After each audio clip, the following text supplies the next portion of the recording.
friendly. India on Monday logged 9,531 fresh coronavirus infections that push its tally to 4,43,48,960, while the number of active cases came down to 97,648.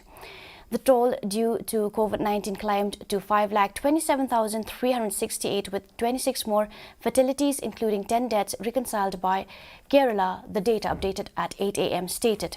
The active cases comprise of 0.22% of the total infections, while the national COVID-19 recovery rate stands at 98.59%, the ministry said. The daily positivity rate was recorded at 4.15% and the weekly positivity rate at 3.59%, the ministry said.